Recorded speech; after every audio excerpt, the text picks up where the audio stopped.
저는 아버지, 우리에게 이 아름답고 행복한 예배를 주신 것을 감사합니다. 당신이 그토록 사랑하는 아들, 딸들 모두 당신 앞에 나왔습니다. 지금 이 시간을 아버지의 영으로 충만하시옵소서. 사랑하는 예수님, 예배는 당신에게 속했습니다. 당신이 한 분 한 분 당신을 사모하고 갈망하는 분들에게 임하셔서 나타나시고 만나주시기를 원합니다. 한 주 동안 각처에서 얼마나 상처 있고 눌리고 고통하며 참 삶 자체가 너무 어려운데 주님 이 시간 한 분 한 분의 마음에 눌린 것들을 다 걷어내 주시옵소서. 그리고 그 자리에 성령으로 임하여 주시옵소서. 사랑하는 주님, 우리에게 오직 당신이 필요합니다. 오직 당신이 이 시간 당신의 영이신 성령으로 우리를 만나 주시옵소서. 말씀하여 주시고 당신의 그 생명의 말씀이 우리를 살리시옵소서. 우리 안에 생명의 기운이 되시옵소서.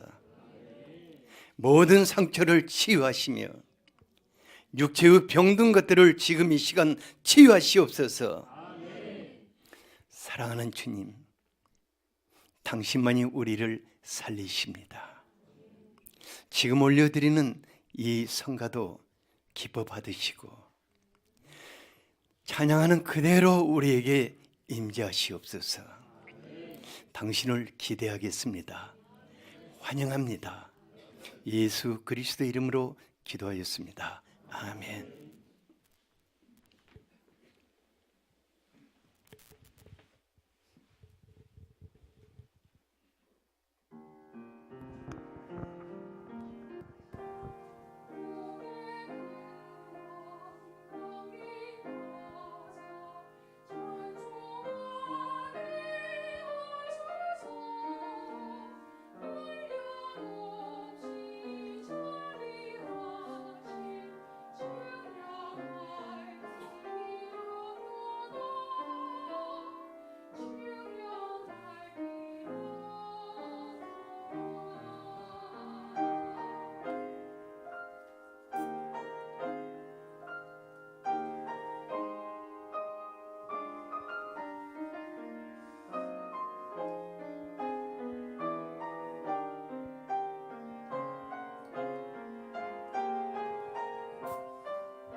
오늘의 말씀입니다. 요한 1서 1장 1절부터 4절입니다. 다 함께 읽겠습니다. 태초부터 있는 생명의 말씀에 관하여는 우리가 들은 바요, 눈으로 본 바요, 자세히 보고 우리의 손으로 만진 바라. 이 생명이 나타내신 바 된지라. 이 영원한 생명을 우리가 보았고 증언하여 너희에게 전하노니 이는 아버지와 함께 계시다가 우리에게 나타나신 바 된 이시니라. 우리가 보고 들은 바를 너희에게도 전함은 너희로 우리와 사귐이 있게 하려 함이니 우리의 사귐은 아버지와 그의 아들 예수 그리스도와 더불어 누림이라. 우리가 이것을 쓰면 우리의 기쁨이 충만하게 하려 함이라. 아멘. 지난 2주 동안 잠시 쉬면서 요한일서를 어떻게 진행해야 할까 하고 메뉴 구성을 했어요. 그래서 어떻게 하면 모든 세대가 함께 이 요한일서 그 사랑의 세계로 같이 깊이 빠져들 수 있을까? 그러면서 어렵사리 이제 차림표를 교회 입구 들어오면은 거기 앞에 이제 붙여놨거든요. 그래서 여러분들이 그 들며 날며 하나하나를 보면서 주님, 이 말씀이 나의 그 인격과 나의 삶이 되게 해달라고 기도해 주시고, 주님, 저 주방장이 오늘 또 요리를 잘하게 해주세요 하고 기도해 주시기 바랍니다. 2주 동안 제가 얼굴 안 비치니까 여러분 저 보고 싶었죠? 저도 보고 싶었어요. 이제 2주 동안 차림표 준비한다고 수고해 많이 했는데 저 박수 한번 안 쳐주실래요? 예수님이 보시면은 저한테 그럴 거예요. 저 녀석 별짓 다 한다. 그래요. 이제 그 때때로요. 세상이 왜 이렇게 삭막하고 사나워졌나? 요즘 보니까 우리 시대가 왜 이렇게 사나워졌을까? 사랑의 보금자리인 가정도 살벌한 곳이 너무 많고, 또 사랑의 마지막 보루인 교회들마저도 왜 이렇지? 왜 이렇게 그냥 이렇게 살살하지? 이런 생각이 들 때가 많이 있어요. 왜 이럴까? 왜 이럴까? 하다가 이번 이제 요한일서를 쭉 이렇게 묵상하면서 그 원인을 다시 한번 발견했는데, 마귀가요 사람들의 마음속에서 사랑을 빼앗아가고 그 대신에 미움을 계속 이렇게 심더라고요. 그래서 우리는 그 반대로 마귀가 심으면 그 미움의 쓴뿌리를 우리가 뽑아내고 그 안에 사랑을 심어야 할 줄로 압니다. 이게 교회의 사명이고 저와 여러분들의 사명일 것입니다. 그래서 그것을 위해서 아름다운 사랑의 얘기로 가득 차 있는 요한일서 말씀을 새해로 시작하고자 합니다. 그래서 우리 주제 이 뒤에 있는데, 우리가 서로 사랑하자. 이 주제만 봐도 좀 포근하지 않아요? 다 같이 한번 읽어보죠. 시작. 옆에 분 얼굴을 좀 그렇게 하면 이게 뭐냐? 사랑합시다. 이게 뭐야? 얼굴 좀 보고 그냥 따뜻하게 우리 서로 사랑합시다. 이렇게. 우리 박 집사님이 별로 잘 안 하거든요. 근데 엄마 갑자기 경상도 사나이 돼가지고, 그래서 이 말씀을 통해서 우리 한 분 한 분의 마음속에 사랑이 불타오를 수 있기를 원합니다. 그리고 우리 교회가 사랑의 용광로가 되기를 원합니다. 그래서 누가 이 가운데 오든 하나님의 사랑이 부은 바 되어서 그 마음속에 사랑이 불타올 수 있도록 기도해 주시기 바랍니다. 요한일서를 12주에 걸쳐서 보는데, 첫 번째로서 오늘은 예수님과 친밀한 생활입니다. 하나님의 모든 축복은 예수님과 친밀한 관계 속에서 또 사람과 친밀한 관계 속에서 주어지는 것입니다. 그러니까 모든 축복이 무엇을 통해서 주어진다고요? 친밀한 하나님의 축복은 위에서 뚝 떨어지는 것이 아니라 너와 나와의 친밀한 관계, 하나님과 나와의 친밀한 관계성 속에서 흘러 들어오게 되어 있습니다. 이제 며칠 전에요, 저 산골 마을에 갔는데 기독교 가정에서 태어나서 50이 넘도록 신앙생활을 해오신 분과 이렇게 대화를 하는데 그분이 저에게 뭐라고 하냐면, 목사님 저는요 정말 오랫동안 예수님하고 숨바꼭질하며 살았다고 그래요. 예수님이 오는 것 같으면 저리 가고 또 내가 가면 또 예수님은 저리 가시고 둘이 다 숨바꼭질하면서 살았다고 그래요. 그래서 아니 저렇게 오랜 세월을 예수님과 숨바꼭질하고 살았다면 그 삶이 얼마나 숨찼을까. 숨이라고 정말 숨차고 피해 다니라고 정말 피곤하고 얼마나 공고했을까 하는 생각이 들면서 제가 그러면 우리 교회는 숨바꼭질하는 분은 없을까 하는 생각이 들어가지고 염려가 많이 되더라고요. 우리 교회는 그런 분들 없지요? 옆 사람 당신은 숨바꼭질 하지 않죠? 숨바꼭질 씨는 아니지? 우리가 이제는 예수님께 마음 문을 활짝 열어드리고 정말 예수님과 친밀한 생활 속으로 들어갈 수 있게 되기를 축복합니다.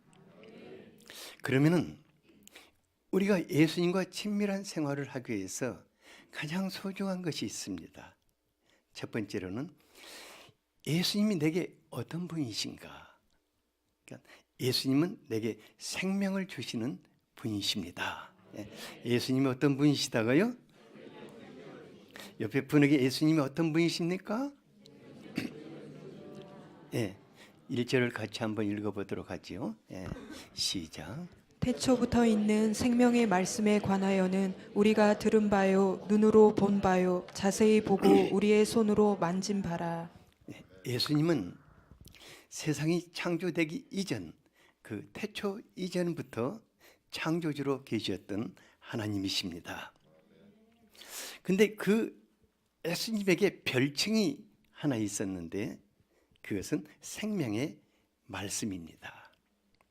생명의 말씀이란 것은 생명을 주시는 로고스로서 예수님은 우리에게 생명을 주시기 위해서 말씀하시는 하나님이시다는 것입니다. 예수님은요 사람들에게만 생명을 주시는 것이 아니라 옆에 있는 꽃에도 생명을 주시고 모든 생명체에게 생명을 부어주시는 분이십니다.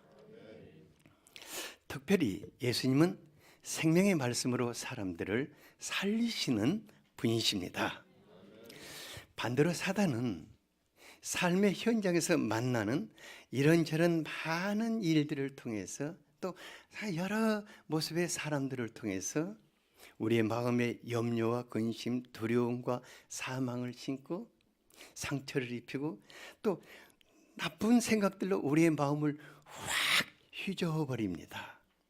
그러니까 사단의 한번 휘저음을 받고 나면요 한동안 완전히 맹봉 상태에 빠져서 살 맛을 잃어버리게 됩니다.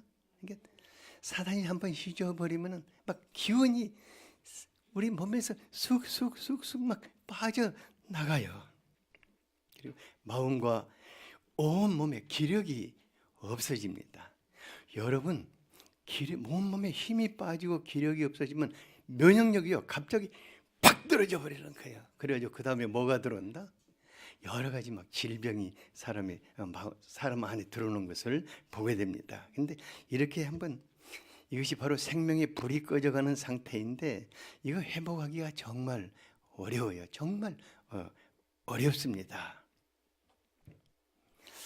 그런데 이와 같이 막 기운이 다 빠지고 완전히 맥이 풀리고 삶이 무너졌는데 그때 예수님의 한마디 그 위로의 말씀만 주셔도 신기할 정도로 우리 안에 그 눌리고 묶인 것들이 쫙 풀리고 그 주님으로부터 오는 생명의 빛이 우리에게 임해서 살아나는 것을 보게 됩니다. 주님의 말씀은 우리 안에 역사하는 생명의 빛입니다. 요한복음 1장 4절을 같이 한번 읽어보죠.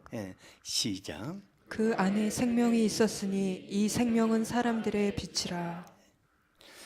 예수님은 정말 멋진 분이셔요. 예수님은 생명의 말씀 그 한마디로 우리를 살려내시는 분이십니다. 제가요 목사라고 하지만은 정말 예수님과 상관없는 일에 정신 팔려가지고 예수님 곁에 계시지만은 헛짓할 때가 있거든요. 그러다가 이제 사단에게 한 방 얻어맞고 나면 막 비명을 지르고 아이고 주님 나 죽겠네 하고 이제 주님께 또 두 손 들고 나가면은 주님이 그때 정말 한마디 그냥 말씀으로 내가 쭉 찾아오기 위해서 살려내셔요. 그러니까 주님의 그 한 말씀이 사단이 완전히 휘저어 놓은 마음의 염려와 근심, 또 분노와 미움, 나쁜 생각들을 아침 한개와 같이 다 거두어 가 버리십니다. 그리고 생명의 빛이 가득하게 하시는 것을 봅니다. 근데 주님이요 이런 일을 자그마치 수십 년 동안 반복하시며 주님이 주시는 생명의 말씀으로 살게 하는 그런 연습을 이 목사한테 시키셨어요. 예수님은 생명의 말씀이신 성령으로 우리 안에 같이 계시면서 우리를 살리시고 또 살리시고 또 살리시며 예수님과 친밀하게 사는 법을 가르치시는 것입니다. 그래서 사도 요한은 1절에서 태초부터 있는 생명의 말씀에 관해서는 우리가 듣고 보고 자세히 보고 또 손으로 만져봤다고 말하고 있습니다. 그러니까요 성령 하나님은 우리에게 말씀하시는 하나님으로 말씀으로 살려주시는 것으로 끝나지 않고 그 다음에는 그 말씀을 우리의 삶 속에서 그대로 역사하시는 거예요. 그래서 우리 눈으로 보게 하시는 거예요. 신기하네 막 뭐가 풀리네 하고 보게 하시는 거예요. 그때 영적인 소원이 있는 분들은 그것을 더 자세히 보고자 또 갈망하고 기도합니다. 그러다 보면은 주님이 그 사람의 삶 속으로 깊이 들어오셔서 주님의 손을 만지고 붙잡고 정말 친밀한 세계 속으로 들어가게 되는 것을 볼 수 있습니다. 그리고 주님은 우리와 친밀한 생활을 함께 하시기 위해서 두 번째로 무엇을 하시냐면은 수시로 나타나십니다. 예수님이 뭘 하신다고요? 여러분들과 친밀하게 살기 주님은 수시로 나타나시는 분이십니다. 2절을 같이 한번 읽어보죠. 시작. 이 생명이 나타내신 바 된지라. 이 영원한 생명을 우리가 보았고 증언하여 너희에게 전하노니 이는 아버지와 함께 계시다가 우리에게 나타나신 바 된 이시니라. 하나님으로서 생명의 말씀으로 사람들에게 생명을 부어주시던 태초에 계신 그분이 이제 사람이 되어서 우리와 함께 하시기 위해서 사람의 모습으로 성육신하여 나타나셨습니다. 요한복음 1장 14절에 보면은 말씀이 육신이 되어 우리 가운데 거하심에 우리가 그의 영광을 보니 아버지의 독생자의 영광이요 은혜와 진리가 충만하더라고 하였습니다. 예수님 우리에게 나타나시고 우리와 같이 하시기 위해서 성육신 하셨습니다.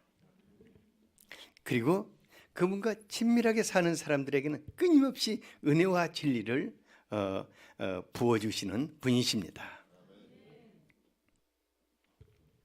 그런데도요 안타깝게 많은 분들에게 하늘이 열리고 은혜의 단비가 쏟아지는 것이 아니라 그냥 어쩌다가 한 방울씩 뚝 어떤 사람은 1년에 한 방울 뚝 낙숫물 떨어지듯 이렇게 목마른 생활을 하고 있어요. 근데 이런 분들의 대부분이 뭐라고 하냐면은 주님이 자신과 너무 멀리 계신다고 말합니다. 제가 이제 1년이면 수많은 사람, 그 신앙적으로 어려움을 겪고 있는 많은 사람들을 돌보고 있는데 거의 대부분이 예배 속에서도 그분을 만날 수 없고 막 기도도 맹숭맹숭하다가 그냥 자리에 일어나고 삶 가운데서도 함께 하시는 주님을 전혀 느낄 수 없다고 말하는 분들이 참 많아요. 근데요, 일반 성도들만 그런 것이 아니라 저 같은 이제 목회자들이나 이게 교회를 섬기는 목회자들이나 선교 일선에서 정말 죽도록 수고하는 선교사님들도 예수님과의 친밀함에 대해서 말해주면은 예수님과 정말 친밀함에 대해서 말해주면 그것이 무슨 말인가 하고 남의 동네 얘기 듣듯이 그렇게 하는 분들이 꽤 많은 것을 보았습니다. 여러분, 신앙의 연륜이 깊어지면은 주님과 더 멀어져야 한다, 가까워져야 한다? 주님과 친밀하게 살아야 한다? 아니면은 등 돌리고 살아야 한다? 그런데 왜 그렇게 신앙의 연륜이 깊어졌는데도 마치 그냥 별거 하는 부부같이 주님 따로 나 따로 막 각방 쓰면서 사는지 모르겠어요. 왜 그런가? 이것은 예수님과 친밀함을 그 사람의 신앙의 중심으로 삼지 않고 일을 중심으로 살았기 때문일 것입니다. 신앙생활에서 모든 소중한 일보다 더 소중하고 소중한 것은 예수님과 친밀한 관계성 속에서 사는 것입니다. 왜냐하면 거기서부터 모든 신령한 은혜가 부어지기 때문입니다. 모든 신령한 은혜는 예수님과의 친밀함 속에서 우리에게 부어지는 것입니다. 그래서 우리 예수님 그런 세계로 우리를 끌어들이기 위해서 얼마나 우리 곁에 서서 기다리다가 안 되니까 이제는 막 마음을 두드리시거든요. 요한계시록 3장 20절 같이 한번 읽어보죠. 시작. 볼지어다 내가 문 밖에 서서 두드리노니 누구든지 내 음성을 듣고 문을 열면 내가 그에게로 들어가 그와 더불어 먹고 그는 나와 더불어 먹으리라. 이 말씀은요, 그 소아시아 지방의 7교회에게 주시는 말씀 중에서 맨 마지막 결론으로서 정말 신앙의 경륜이 있다고 하는 사람들이 마음을 열고 주님을 모셔드리지 않기 때문에 마음문을 두드리고 계시는 거예요. 야, 문 좀 열어라, 문 좀 열어라. 그래가지고 안 여니까 막 흔들죠, 지진으로. 자기가 안 여니까 문을 지진으로 흔들어서 열어버리시는 거예요. 예수님은 우리의 마음과 삶의 중심에 들어오셔서 우리와 같이 살기를 원하십니다. 그래서 그분은 멀리 계시지 않고 수시로 우리에게 나타나시는 분이십니다. 사람들이 예수님을 찾는 것이 아닙니다. 그분이 우리에게 찾아오시고 그분이 우리에게 먼저 자기를 나타내십니다. 제가 지난번에요, 어떤 분이 꽃집의 아가씨에게 마음이 팔렸다고 그래서 그 노래 한번 틀어봤어요. 그런데요, 그 꽃집의 아가씨 만나려고 자꾸 그 집 앞에 나타나고 꽃 사러 가더라고요. 근데 그 다음 날은 이제 제가 뭘 틀으면 꽃집의 아저씨도 한번 틀어봤어요. 근데 어떤 아가씨가 꽃집의 아저씨 만나려고 자꾸 그 집에 나타나더니 그 다음 봄에는 결혼을 하고 그 다음 봄에는 아기를 안고 있다고 그런 가사가 있더라고요. 제가 너무 놀랐어요. 그러니까 사람도 친밀해지려면은 자꾸 어디에 뭐 해야 한다? 나타나야 한다. 정 안 되면 그 집 창문 앞에서 그냥 세레나데도 부르면서 막 나타나야 한다. 하나님은 우리와 친밀하기 위해서 먼저 나타나시는 분이십니다. 구약 성경을 읽다 보면 하나님께서 모든 세대 가운데서 사람들에게 자꾸만 나타나시면서 말씀하시고 친근하게 살기를 원하셨습니다. 아브라함과 이삭에게는 말씀하시는 하나님으로 자꾸만 나타나셨습니다. 야곱은 영적으로 좀 흐리기 때문에 꿈속에서 자꾸만 그에게 나타나셨습니다. 시련 가운데 있는 요셉은 그냥 나타나서는 안 되니까 하나님께서 그에게 딱 달라붙어 가지고 모든 삶 속에서 형통케 하심으로 내가 너와 같이 있다는 것을 보여주셨습니다. 출애굽하는 광야길에 있는 이스라엘 백성들이 조금만 힘들면 불평하니까 아예 하나님이 그들의 눈앞에 계셨습니다. 그래서 낮에는 무엇으로 나타났다고? 구름 기둥으로 나타나시고 밤에는 불기둥에 24시간 그들 앞에 하나님께서 나타나여 그분을 보여주신 것입니다. 저는 출애굽기 33장 11절 말씀을 정말 사모합니다. 왜냐하면 하나님께서 모세에게 나타나시면 사람이 자기 친구와 얘기함 같이 모세와 대면하여 말씀해 주셨다고 하였습니다. 저도 그렇게 되기를 정말 갈망하고 있습니다. 여러분 그걸 위해서 기도해 주세요. 왜냐하면 하나님이 저에게 주신 것은 누구의 것이다? 다 여러분들의 것입니다. 또 어떤 사람들에게는 주의 사자를 보내서 나타나시고 또 어떤 분들에게는 기도의 응답자로서 기도할 때마다 나타나 주셨습니다. 예수님은 제자들과 3년 반 동안 아예 함께 계시며 주님의 얼굴을 보며 살게 하셨습니다. 예수님은 부활하신 후에도 40일 동안 수시로 자기 사람들에게 나타나셨습니다. 울며 무덤가를 베어하는 막달라 마리아에게 부활의 주님이 나타나셨습니다. 그리고 마리아야 하고 그를 부르셨습니다.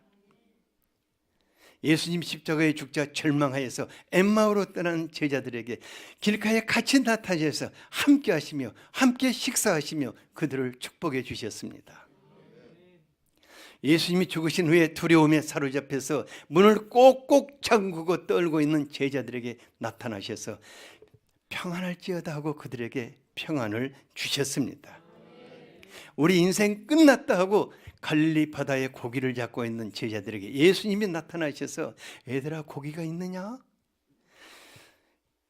배 오른편에 그물을 던져라 이렇게 하시면서 많은 고기를 잡아주시고 다시 한번 예수님을 보도록 나타나신 것입니다. 우리 예수님 오늘날 우리에게는 성령으로 나타나시는 분이십니다. 예수님은 우리에게 말씀하십니다. 요한복음 14장 16절 26절을 같이 한번 읽어보도록 하겠습니다. 시작. 내가 아버지께 구하겠으니 그가 또 다른 보혜사를 너희에게 주사 영원토록 너희와 함께 있게 하리니 보혜사 곧 아버지께서 내 이름으로 보내실 성령 그가 너희에게 모든 것을 가르치시고 내가 너희에게 말한 모든 것을 생각나게 하리라. 예수님은 사랑하는 사람들에게 항상 성령으로 나타나시기를 원하십니다. 그래서 모든 것을 가르쳐 주시고 주님이 말씀하신 모든 것을 생각나게 하시며 그리스도의 영광을 보여주시는 것입니다. 왜 이렇게 하십니까? 자꾸 성령으로 나타나다 보면 예수님과 친밀해지기 때문입니다. 예수님과 친밀한 사람들은 신앙에 흔들림이 없습니다. 예수님과 친밀한 사람들은 세상이 아무리 흔들리고 혼란스러워도 요동함이 없습니다. 예수님께서 이 예배 속에 내게 나타나시기를 갈망하는 사람들을 주님이 만나 주십니다. 기도 속에서 우리를 만나 주시기 위해서 나타나십니다. 우리가 갈망해야겠습니다. 주님, 이 예배 속에서 내게 나타나십시오. 내 기도 속에서 내게 나타나십시오. 찬양 받으시는 분으로 내게 나타나십시오. 오 주님, 제가 사람을 돌볼 때 성령으로 바로 그 자리에 나타나십시오. 그뿐만 아니라 나의 가정 속에 주님이 나타나시도록 갈망해야 할 줄 압니다. 여러분 직장 생활이 얼마나 힘들고 얼마나 퍽퍽하고 하루만 수십 번씩 사표 내고 싶지 않습니까? 바로 그곳에 주님이 나타나시도록 갈망하시기 바랍니다. 요셉이 그렇게 살았지 않습니까? 다니엘이 그렇게 살았지 않습니까? 그때마다 성령 하나님 우리에게 지혜를 주시고 다른 사람이 알지 못하는 지식을 주시며 모든 사람이 할 수 없는 재능을 주시고 또 사랑의 능력을 부어주셔서 하루하루가 즐겁고 행복하게 하실 것입니다. 그래서 사도 바울은 갈라디아서 5장 25절에서 우리가 성령으로 살면 성령으로 행하라고 권면하고 있는 것입니다. 성령 하나님, 하루하루 매 순간 우리에게 나타나시는 것을 체험하는 사람들은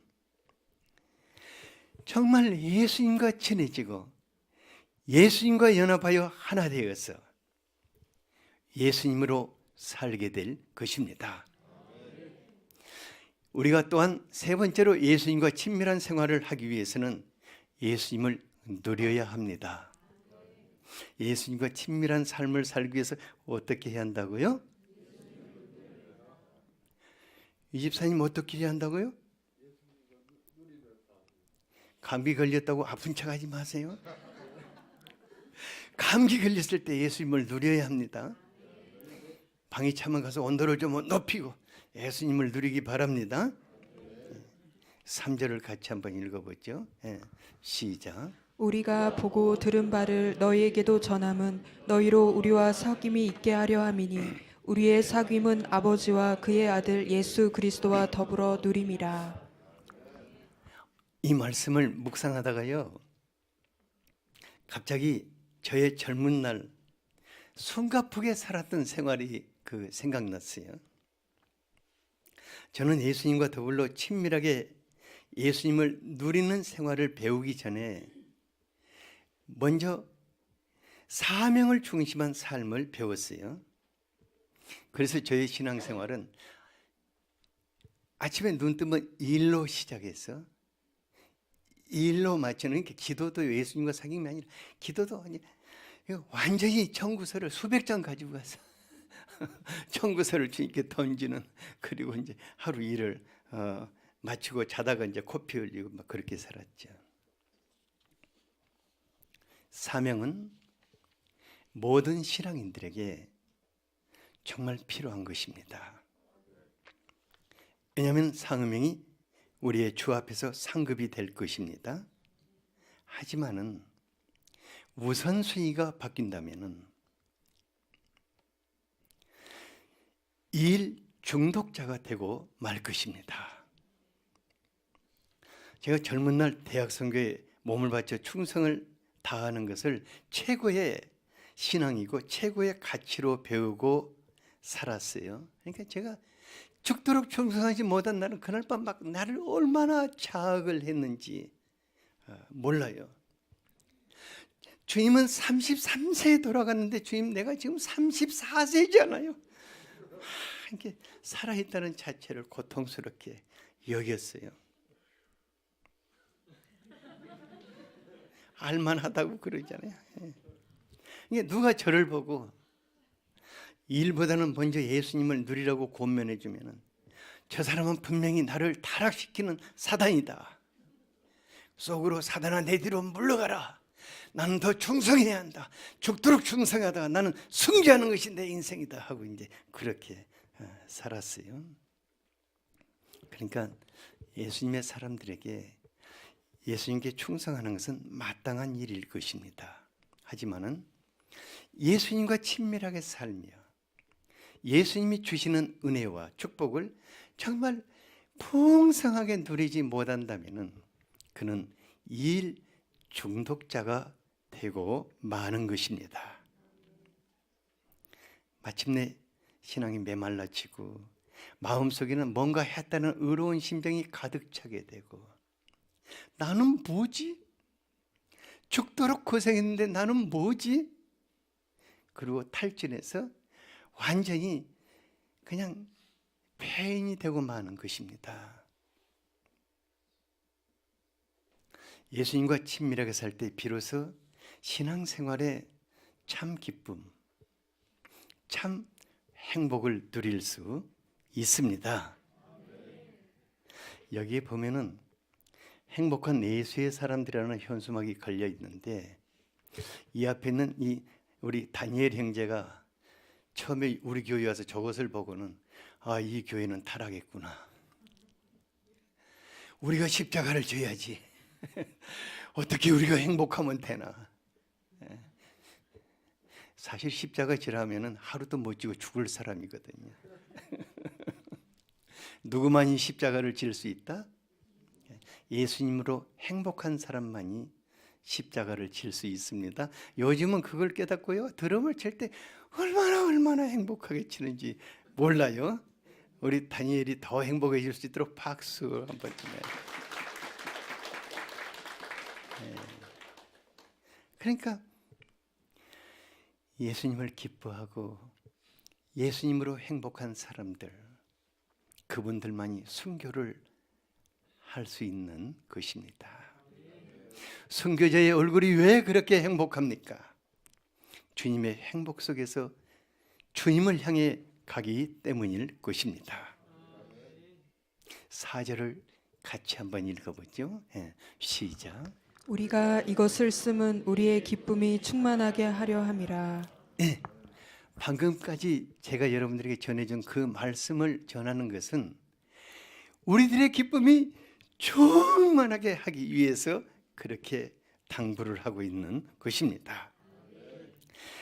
열심히 일해가지고요, 그 일에 열매가 커도 상당히 기쁩니다. 근데 열매가 적으면 어떻다? 기쁨이 또 사라져 버려요. 예수님과 친밀함 속에서 하늘의 풍성한 축복을 누리지 못하는 분들은 그 사람 안에서 흘러나갈 것이 없는 사람입니다. 아프리카에 젖이 바짝 말라있는 그 어머니 안에서 아기가 아무리 젖을 빨아도 뭐만 나오겠습니까? 상처가 나고 피만 나오는 거예요. 얼마나 슬프겠습니까?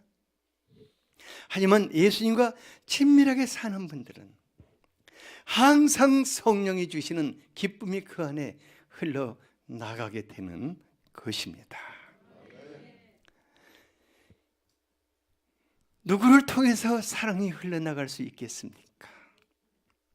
예수님으로부터 사랑을 풍성하게 받은 사람은 그 사랑이 다른 사람들에게 흘러나가게 되는 것이 아니겠습니까? 어떤 사람이 가장 감사하고 기뻐하겠습니까? 주님의 은혜를 가장 깊이 누리는 사람이 그냥 감사하라고 안 해도 계속 감사하지 않겠습니까? 주님을 누리고 즐거워하는 사람은 그 입에서 찬양이 멈추지 않을 것입니다. 저는 여러분들에게 항상 성령으로 살라고 당부합니다. 왜냐하면 성령으로 충만해 사는 분들은 아무 말 하지 않아도 그 사람 안에서 생수의 강이 솟구쳐서 흘러나가기 때문입니다. 사람들이 그 사람 얼굴만 봐도 살아나는 거예요. 올 한 해 우리가 예수님과 친밀하게 살 수 있게 되기를 바랍니다. 예수님을 삶 속에서 아주 깊이 누리는 삶을 살 수 있게 되기를 바랍니다. 그리고 바로 그 예수님이 여러분들을 통해서 나타나실 것입니다. 여러분들이 주님의 얼굴이 되게 하시고 주님의 향기가 되게 하시며 여러분들이 만나는 분들이 살아나는 것을 보게 될 것입니다. 여러분들의 입술을 통해서 나아가는 음성이 사람들을 위로하고 감싸주며 살려낼 것입니다. 여러분들의 기도를 통해서 사랑의 능력이 흘러나가는 것을 보게 될 것입니다. 이것이 바로 사명입니다. 우리 교회가 한 분 한 분의 마음속에 사랑의 불꽃이 타오르고 사랑의 용광로가 될 수 있기를 원합니다. 이것을 위해서 우리 이 시간 간절하게 한번 기도하겠습니다.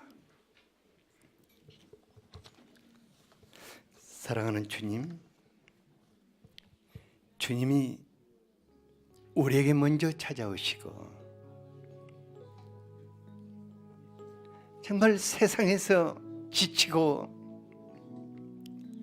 가슴이 찢어지며 삶이 말할 수 없이 무거울 때 우리의 생명의 기운이 되시고 다시 살려내시며 다시 일으키시는 것을 감사합니다. 오 사랑하는 주님, 당신은 우리의 생명이십니다. 당신의 말씀이 우리를 살리십니다. 주님, 올 한 해 우리가 다른 것 다 못하지만은 주님이 나타나시기를 갈망합니다. 예배 속에서 우리를 만나 주시옵소서. 기도 속에서 나에게 나타나시옵소서. 나의 가정에서도 나의 직장에서도 내게 나타나셔서 함께 하시며 주님으로 살게 하여 주시옵소서. 사랑하는 주님, 우리가 일꾼으로 살지 않겠습니다. 예수의 사람들, 행복한 예수의 사람들이 되기를 원합니다. 주님, 우리를 통해서 나타나시옵소서. 예수의 얼굴이 되게 하여 주시옵소서. 예수의 향기가 되게 하여 주시옵소서. 예수의 노래가 되게 하여 주시옵소서. 오 사랑하는 주님, 주님을 사랑합니다. 날마다 주님을 기대하며 살겠습니다. 예수님 이름으로 기도하였습니다.